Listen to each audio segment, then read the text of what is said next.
Happy Friday, everyone. It's Friday here at Drum Talk TV, so it's News Desk Hour. And I'm here with my lovely guest, Scott Robertson, friend of Drum Talk TV.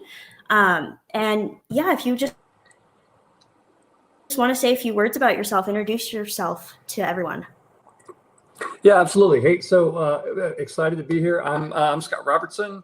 I am a bass player, so you have to use small words when you talk to me. See, drummers like that. Drummers like humor like that. It's fun.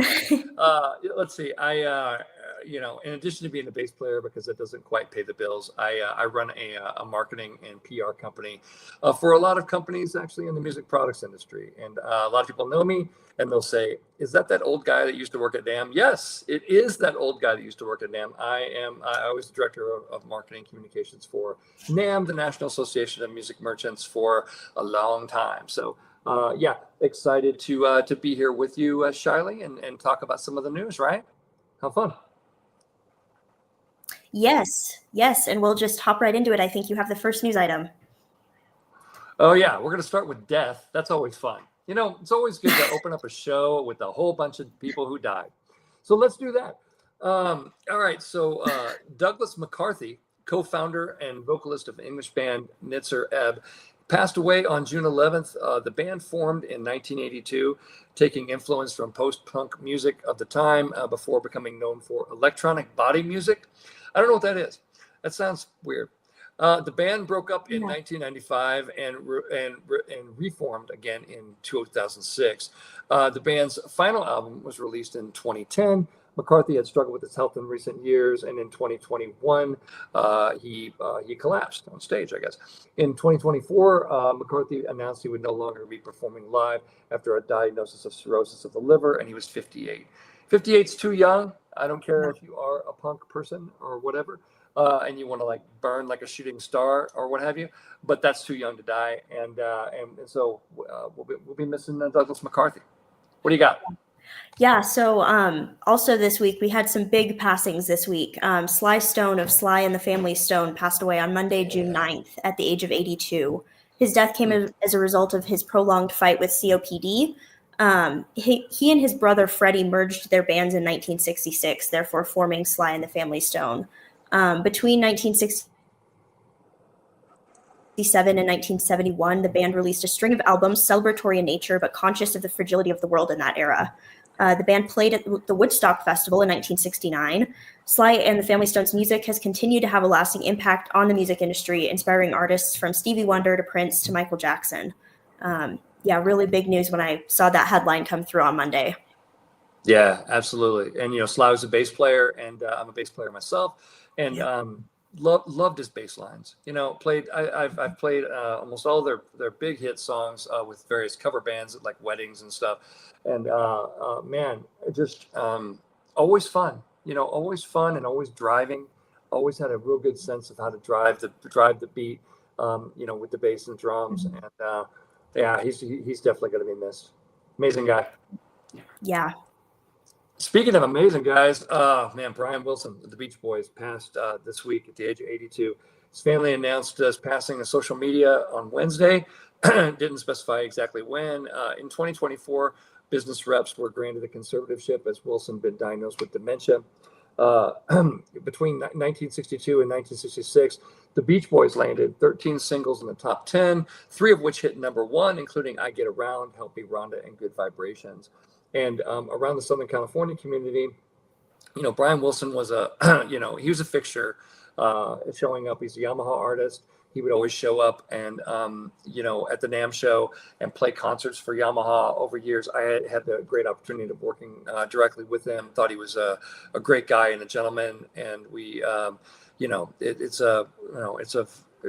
sad when legends pass, people that truly have made that incredible impact and become legends like Brian Wilson really was. Yeah, very sad. Yeah, very sad.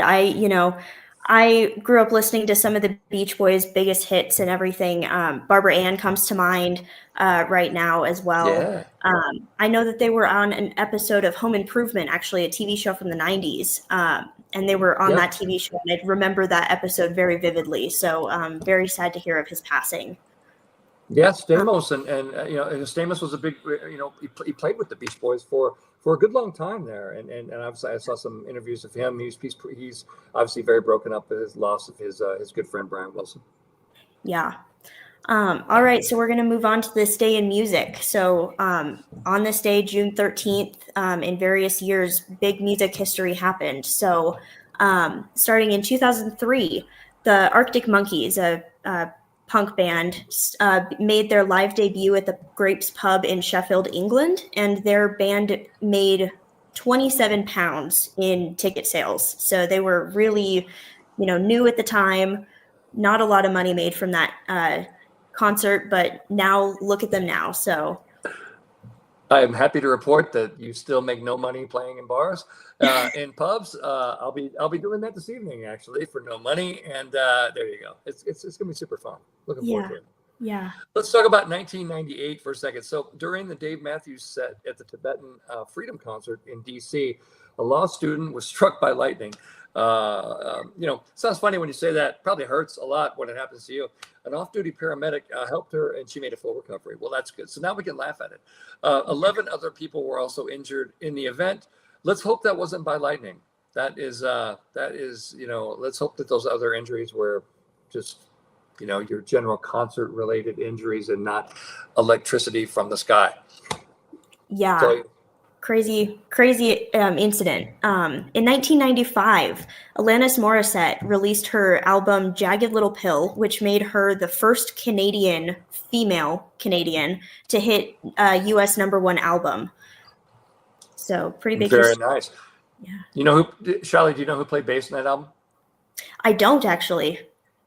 Flea from the Red Hot Chili Peppers. Okay. Why those bass lines just thump and rock like hell. So that's Flea's great work on Jagged Little Pill, and that's why it's such a fun such a fun album of songs to listen to and definitely to play, and so much anger. I mean, Alanis Morissette was sort of known for she was just angry. She hated all people, and it was great. Mm-hmm. Yeah.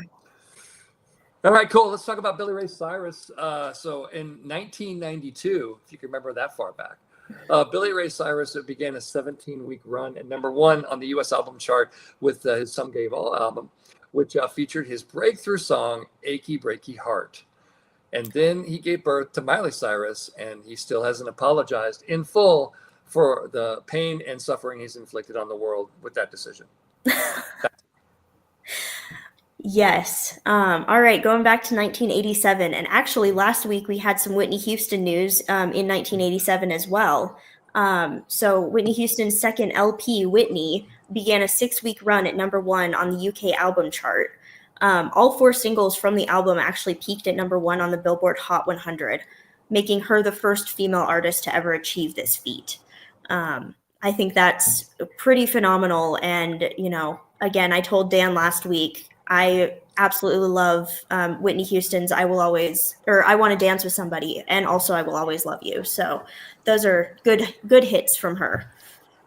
Nice. Yeah. Have you ever sung I Will Always Love You? Yeah. I have not. No, I've not been brave enough to tackle that one. It has some range to it too, doesn't it? It does. Do you know who sang that first and where it came from? Yeah, it was actually Dolly Parton who first sang that, but Whitney Houston made it really popular. Do you know where she sang it? I don't actually. It was in the movie of the stage play, The Best Little Whorehouse in Texas. Oh, interesting. I did not know that. I know, weird, but she was there with Burt Reynolds, and she sang that song, and you're like, I didn't know that song came from came from the movie. They don't do it on the stage play version, I guess. But anyway, I guess because they had Dolly in the movie, and she was like, "I've got this song, and let's rock and roll." So there you go. And Whitney Whitney, of course, just killed everything she did. But of course, she killed that song as well. Awesome. Let's talk about 1975. Oh, we're going in the Wayback Machine. I like it. Peter Frampton played the first of 2 nights at the Winterland Ballroom in San Francisco. And these live performances were recorded and used in his #1 double album, Frampton Comes Alive. Oh, what a legendary album that was. Became the best-selling album in 1976. And that was actually before I was born. No, 6 years after I was born. Thank you. I was born in 70. Sometimes you forget actually when the year you actually were born. And it sold over 6 million copies in the US, and it was voted album of the year in 76 by Rolling Stone and stayed on the chart for 97 weeks. That is a long time on the charts, folks. Frampton's awesome, and Frampton Comes Alive is truly awesome. Take a minute right now, open up Spotify or Apple Music, listen to a little Frampton Comes Alive when you get done listening to us. It's going to be great. Yeah. I mean, 97 weeks, that's almost 2 years. Like, that's a long time to stay on the charts. So Amazing. Big feat. Also, same day, 1975, John Lennon made his last ever TV appearance performing Slippin' and Sliding and Imagine on the show Salute to Sir Lude Grade. The performance was recorded at the Waldorf Astoria Hotel in April of 1975, but it was aired in June. So, his last ever live TV performance 5 years before his death in 1980. Pretty big piece of history there. So, Yeah, absolutely. John Lennon, amazing. In 1966, as we keep going back in the time machine, Frank Sinatra's single "Strangers in the Night" was #1 on the UK singles chart. The song also won him 2 Grammy Awards. Nobody cooler than Frank, trust me. And he in Best Male Pop Vocal Performance and Record of the Year. Give it up for Frank in 66. Yeah. And one more piece of history going all the way back to 1964 with the Beatles. They performed 2 shows at Centennial Hall in Adelaide, South Australia. These shows were actually Jimmy Nichols' final performance as the temporary drummer, as Ringo Starr had been sick for a while before. He rejoined the band in Melbourne the next day. And of those 4 total performances in Adelaide, there were 12,000 tickets available and 50,000 ticket requests for them. So lots of people wanted to go, couldn't get a hold of tickets because there were just not enough. Wow. Pretty big for the time, I think. And you can't blame Ticketmaster in 1964. They haven't decided. At that point, they hadn't formed their massive cabal that has destroyed all of live music performance since then. But they hadn't formed that nasty, evil company yet. So that's just demand, baby. That's what demand looks like. Yeah. Nice. All right, let's do some DTTV related news. Yeah, baby. So from today through Monday, June 16th, people can go to www.drumtalktvbrilliance.com and sign up to be a premium member for a year at a discounted price through our Big Daddy deal sale. It looks like you're going to get access to our past and upcoming artist Q&As, awesome, where fans get to ask questions, see our collection of fun facts from interviews, our top viral videos from the first 10 years of Drum Talk TV, and the perk of getting to submit as many videos as you want to our monthly drumming challenges where people win prizes. Nice. And all you have to do is click the premium option, apply the code DTTVDAD, nice, in all caps. There you go. Drummers, I'm going to say that again for you. DTTVDAD, D-A-D, in all caps at checkout. And you can be a premium member for $5 a month if you choose the monthly option, or $50 a year if you choose the yearly option. So join in on the fun with the Big Daddy deal sale. Pretty big deal going on. Also over at Drum Talk TV Brilliance, we have the Ambassadors Program. So premium members can refer people with a code to use at sign up. And your reward for referring people is $10 per sign up, which becomes payable about 30 days later. And it looks like we've got a video for you to tell you more. Hey everybody, Dan here from Drum Talk TV and Drum Talk TV Brilliance. Hey, how would you like to make bank by being a premium member of Drum Talk TV Brilliance? It's easy. Like, you're a music fan, right? That's why you joined. How many other music fans do you know, right? So what if they got a discount for joining if you referred them and you got $10 for each one you refer? I mean, you'd pretty much have to be a doofus like this to miss out on something like that, right? Because being fellow music fans, we all know fellow music fans. So go ahead, invite your friends with your own code. We'll tell you how in a minute. But that way you can enjoy things like our live stream concerts, our fan Q&As with big artists, producers, and record executives, our twice a month game shows, and other fun things in Drum Talk TV Brilliance with your friends while giving them a discounted invitation, and you make bank. So there you go. So follow the link in this post. If you're not already a premium member, become a premium member. And if you are a premium member, you'll get an email real soon to show how to get your own invite code where you can tell 2 friends and they'll tell 2 friends. Tell 20 friends. That's $200. Wait, what? You'd have to be like this to miss out on that. You're not like that, are you? Invite your friends. Let's have some fun together. Healthy escapism away from the nonsense and the drama and the craziness online on social. Join us, Drum Talk TV Brilliance. We're here for the fun of it. Oh, and at any time, you can become a premium member, refer your friends, and make some bank. Pretty cool program we've got going on over there. So check that out if you want to. How fun.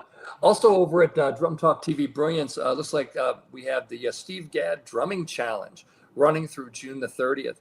Of course, Steve Gadd's played with Al Di Meola, Simon and Garfunkel, Steely Dan, and more.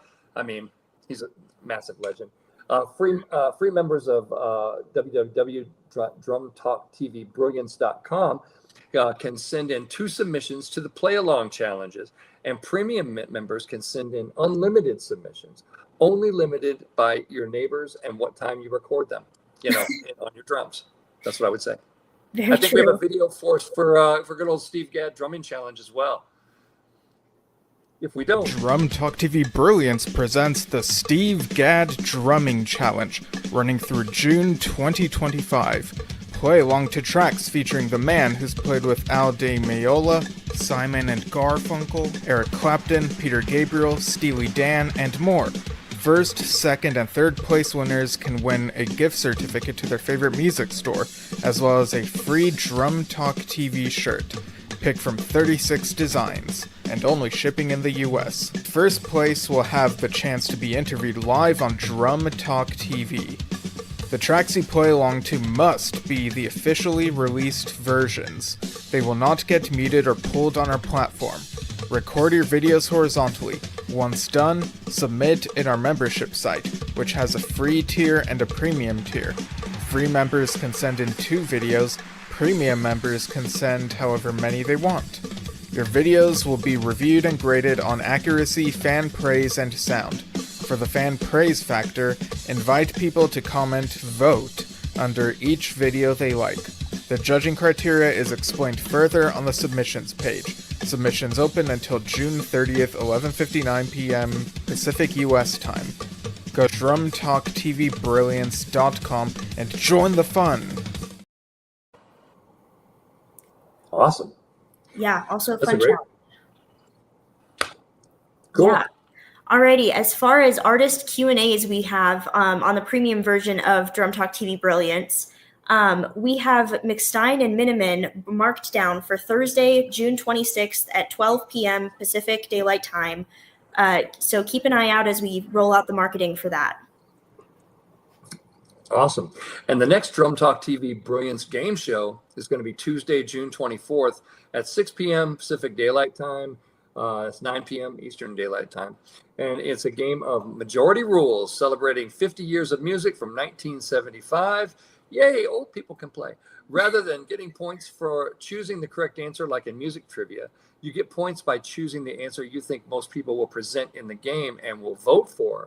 Wow. So there you go. And since it's drummers, man, like I said, you never know. And you can win prizes from our prize wheels. That sounds like a whole heap of fun right there, doesn't it? Yes, we have new prize wheels this month, so there's lots of fun things to look forward to on that. All right, so last Saturday on Drum Talk TV, our founder, Dan Schinder, saw Rush tribute band Infinity Rush featuring our friend Aaron Olson on drums, who also plays with Asia featuring Joan Payne. Infinity Rush also includes Mark Cole on guitar and Dando Stover on vocals, bass, and keyboards. Here's what Dan had to say. There should be some video clips here in a minute, but his quote was, "These guys were amazing. I saw Rush about 16 times or so and had been a fan since 1976 when 2112 came out. They not only nailed a vast cross-section of Rush's catalog, but the large screen multimedia backdrop was absolutely captivating and full of Easter eggs. My wife Enja hung out with them before and after the show, and they were wonderful, down-to-earth guys. Catch the show if you can. We'll be having all three of them on in the near future, and a big announcement about something special we'll be doing with tribute bands in our membership site. It's going to be epic and for all types of music fans."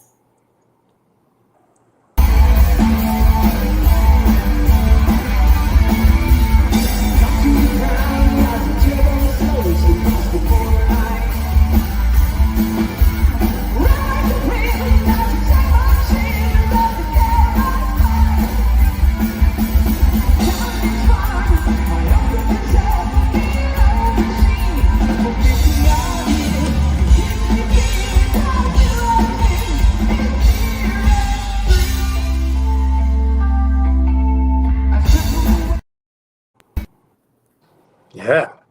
Oh, heck yeah. That was.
Yeah. Oh, Yeah. hell yeah. Some really fun drum playing there. Dan saw that live, and those videos were actually taken on his iPhone. So thank you, Dan, for those video clips for us. Yeah, that's good sound from a phone clip, from a phone recording. Very nice. Well, this past week, Dan also got to interview actress Nakia Palombi, an actress who has taken up drumming. Woo, baby, yeah.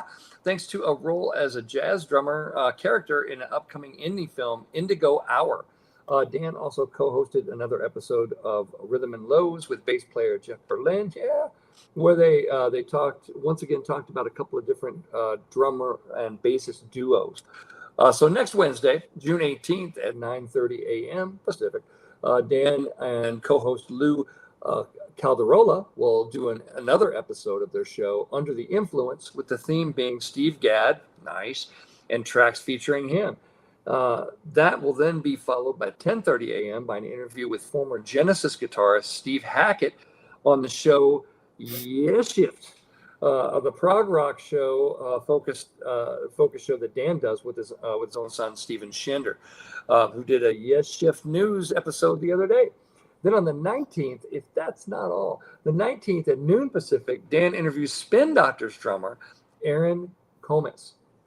Spin Doctors have such great rhythm tracks and everything. I mean, such a funky band. So that's going to be I bet that's going to be an exciting interview. See what they're up to. Yeah, for sure. Lots of fun things going on over at Drum Talk TV this week. So Yeah, be sure to check that out. All right, moving right along into music news from the week. We start off with the FIFA World Cup, Club World Cup, will have its first ever final halftime show organized by FIFA and Global Citizen and curated by Coldplay's Chris Martin. Doja Cat, Thames, and J Balvin will perform at the final on July 13th, so tomorrow, or today. No, sorry, that's July. Wrong month. The show was curated to benefit the Global Citizen Education Fund, which was launched in April, aimed to raise $100 million for children's education and soccer programs globally. Pretty cool program going on for them. So, nice, very cool. All right, well, Rod Stewart has canceled 4 upcoming U.S. tour dates, and he's rescheduled 2 others as he recovers from the flu. Yeah, so much for Forever Young. You know, I'm saying, da-da-da. In a social media post on Saturday, June 7th, the 80-year-old, come on, Rod's still killing it at 80. That's, I mean, amazing. He said, so sorry, my friends. I'm devastated. Sincerely apologize for any inconvenience to my fans. I'll be back on stage and we'll see you soon. That guy's amazing. Shows on June 7th, 8th, 10th, and 14th were canceled, all set to be in Nevada. You know, it's hard to sing in Nevada. I've heard it's hard to get. It's hard for them, the casinos, to recruit singers because it's so damn dry, and your throat just totally gets dried out. And you hear that. Carrie Underwood said that very much. She said, yeah, Vegas is a real it's a real chore for your voice. 2 California shows originally set for June 12th and 15th have been rescheduled to September. So fear not, Rod is coming back. He is forever young at 80. Knocking it out. Beautiful. All right. The 2025 Governor's Ball in New York was delayed on Saturday, June 7th, so last weekend, due to weather conditions. It pushed headliners back and delayed performances. So doors were originally scheduled to open around noon Eastern time, but they opened at 4:30 p.m. And headliners like Olivia Rodrigo, Fide, and Wave to Earth were pushed back. This year's lineup featured some big names in music, including Tyler, the Creator, Benson Boone, T-Pain on Friday, and Marina and Conan Gray on Saturday. Hosier, Mountjoy, Claro, and others wrapped up the festival on Sunday. So really big names, and unfortunately, the weather gets in the way of those festivals sometimes, but they made it work. Very cool. Yeah. Benson Boone's that backflip guy, right? The guy that he's always flipping around and stuff like a ninja. Yeah. That's pretty freaky. It's really cool. Yeah, very cool. Yeah, Benson Boone. That just was one of the people I knew. No, I know T-Pain, no people like that. Let's talk about Nick Jonas for a second. And so he has been cast to portray frontman Paul Stanley in the upcoming Kiss biopic. Jonas was set to close the deal. According to reports on Friday, June 6th, the biopic is set to go into production by the end of this year. And then, the role of Gene Simmons, the bassist of Kiss, and sort of, the marketing genius behind that 4-letter beautiful brand, he has not yet been cast. And for the person that gets that role, that person's going to wish they were dead. Because he is not super easy to work. I've worked with him directly, and he is he's an intense guy. He's he wants it his way, baby. I'll tell you what, it's gonna go his way. I could tell you more stories, but just to say that the person that gets that role, they're gonna need pills and alcohol. Big shoes to fill, I think, in that biopic coming up. So. Alrighty, so we've talked about Sly and the Family Stone, unfortunately with Sly's passing this week, but in more happy news about the band, the earliest known live recordings of Sly and the Family Stone are set to be released this year, nearly 60 years since they were taped. Titled The First Family Live at the Winchester Cathedral, 1967, these live cuts will be issued on July 18th by High Moon digitally and on vinyl and CD. The physical copies will feature a booklet with never-before-seen photos, interviews, and liner notes from the band's producer, Alex Palau. If I'm saying that right, I'm not sure, but pretty big news and really exciting to keep an eye out for. That's really cool. And and especially to release those on vinyl too. I think that, get that, that kind of warmth that comes with that. That'd be nice. The band, yes, is set to play their 1971 album Fragile in full at their newly announced U.S. fall tour. Awesome. How cool. The band peaked at number 4 on the Billboard 200 soon after that album's release. And after its release, the band went on a 115-date tour in November of 1971. Awesome. Just months after the debut visit to the U.S. So guitarist Steve Howe is the only real kind of remaining member who worked on Fragile. And then, but, still around. And the 2025 tour kicks off on October 1st in Connecticut and runs through November 16th, ending in Nevada. Pretty big news, and I know Stephen and Dan will be very excited to hear that, considering, yes, the band, yes. So, all right. So moving right along, K-pop band BTS is getting closer to its reunion after South Korea's mandatory 2-year military service put the band's career on hold in June of 2022. This week, 2 more members, RM and V, were discharged, and RM is eager to get back to music making and performing soon. Jin and J-Hope were discharged last year after serving 18 months, and members Jimin and Jungkook are set to be released this week. Suga, the final member of BTS, is set to be discharged by the end of the month. So BTS fans, BTS Army, get ready for more music coming your way pretty soon. So. Yeah, no kidding. So it looks like they came out of the actual army and now they're back to the BTS army. It's yes. Nice. It's a lateral move. The Canadian rock band Triumph is reuniting. I can see that after 17 years with a special reunion show in Edmonton tonight, June 13th. The trio is going to perform a 3-song set before Game 2 of the NHL Stanley Cup Finals, where the Edmonton Oilers face off with the Florida Panthers. The trio's last public performance was in 2019 when they played a 3-song set for select fans during the filming of the documentary Triumph's Rock and Roll Machine, which was released in 2021. A tribute album to the band also drops on the 13th today, featuring Triumph covers by various artists. That's always fun when they do that, I think. That's always pretty cool. So I'm sure that's going to be an exciting album for all the Triumph fans out there. Yeah. All right. So this week it came out that Sharon Osbourne removed a band from the lineup of Black Sabbath and Ozzy Osbourne's Back to the Beginning concert, which is set for July 5th in Birmingham, England. She didn't confirm which band she kicked off of the bill, but she was adamant that neither Iron Maiden nor Tool were kicked off. Iron Maiden and one of the members had some trouble back in 2005 or so. So that's why people were speculating about that. And then Tool was just accidentally left off of the marketing designs earlier this year. So those were fixed, and she's adamant that they are still going to be there. The concert will be the final live performances from Black Sabbath and Ozzy Osbourne, and will also feature all-stars like Metallica, Pantera, Alice in Chains, and more. A super group of musicians from Guns N' Roses, Smashing Pumpkins, Limp Bizkit, Judas Priest, Rage Against the Machine, and more will perform as well. So really big show coming up in July. That is a big show. Yeah, man. So Sharon Osbourne kicked him off and not Ozzy? That's interesting. Yeah. All right. It's not. Yeah, like I said, if you were the band that got kicked off, you could say like Ozzy Osbourne kicked me off. But if you're like Sharon Osbourne kicked you off, it's like, yeah, that's not quite as cool. You lose cool points if the wife kicks you off. I'm sorry, that's a bunch of crap. All right, so Buffalo, New York's number one morning show. Buffalo, New York's number one morning show. 97 Rock's Shred and Reagan announced the Great North American Rush Off, a tribute to the late Neil Peart, drummer, of course, of Rush.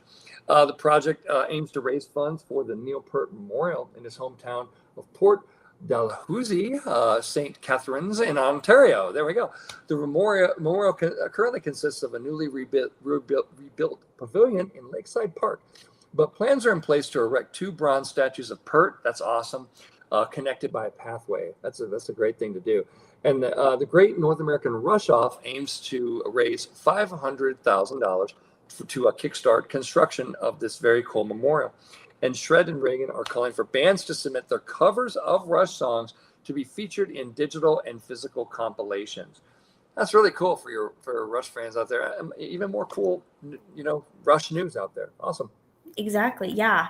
All right. So during Mumford & Sons concert in Bend, Oregon on June 5th, the frontman Marcus Mumford abruptly walked off stage, seeming to utter sorry, expletive, them. TikTok videos actually captured and showed the incident online, and commenters put in their 2 cents, stating that the incident in the crowds had seemed to caught his eye. So theories include excessive drinking, exhaustion, or fans had just been lining up all night waiting to get into the venue. So they're just exhausted, passed out, something. So the band is currently embarking on their 2025 North American tour, with their next tour stop playing in West Valley City, Utah, tomorrow, June 14th. Yeah, right on. Almost all of my shows involve excessive drinking, exhaustion, and fans being unwell. We had a drunk woman that sat on our tip jar and flattened it with her big butt. I'm gonna throw it out there. The tip jar for the band still has a huge dent in it from this woman's butt when she fell over the stage and did that. So I said, if you're upset that fans are excessively drinking or exhausted or unwell or whatever, it's like that's fans. That's how that goes. They're always like that. Yeah. In my experience, it's fun. It's fun. Mumford & Sons. Come on. Let's talk about David Byrne for a second. He's the vocalist and guitarist of course, the rock band Talking Heads, and he announced his solo album, Who Is the Sky, this week. Awesome, man. David Byrne, what a creative force. The album is set to release September 5th with the release of his album. Byrne will also go on tour in North America, Europe, Australia, and New Zealand. This is the first solo album in 7 years. Yeah, it's been a while. After his release, American Utopia, which was turned into a Broadway musical and a concert film.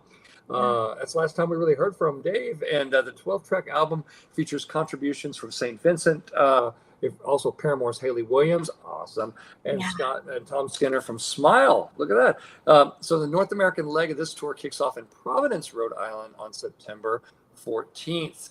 David Byrne, still weird after all these freaking years. That's what I would say. Yeah, super exciting news. We had lots going on this week. So, we will move into the last bit of it, an icebreaker. Do you have an icebreaker you'd like to ask me, or should I move ahead with mine? Oh, I'll give you one. So let's see. Yeah. If you were a superhero and you could have any superhero's powers, which superhero would you choose? Which powers? Oh, that's a great question. Let's see. I mean, whenever I was a kid and got asked like, oh, would you like to fly or have invisibility or whatever? I feel like, all of those things sound really cool. They weren't really necessarily related to one specific superhero, but I don't know. I think that, Captain America is pretty cool. I think like that would be kind of fun to just kind of have that, super strength kind of thing going on. So super soldier. Yeah. Super soldier. Yep. What Very about cool. Well, let's say I would, everybody says like invisibility, but that's actually terrible because you would get hit by a lot of things, because people don't see you, like cars are hitting you, people are hitting you. It's like, it's not nearly as cool as you think that would be, because people can't see you. They're gonna run right over you, Yeah. I would say like Professor Xavier's ability in the X-Men, ability to sort of read minds, control minds.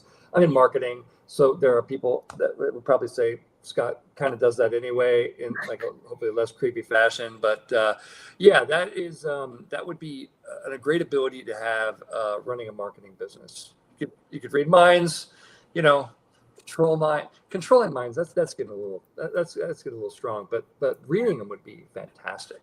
Love that. Great answer. Thank you to Scott Robertson for joining us today on our news desk update this week. So be sure to tune in for all the fun stuff coming up on DTTV this week. See you, drummer. Yeah.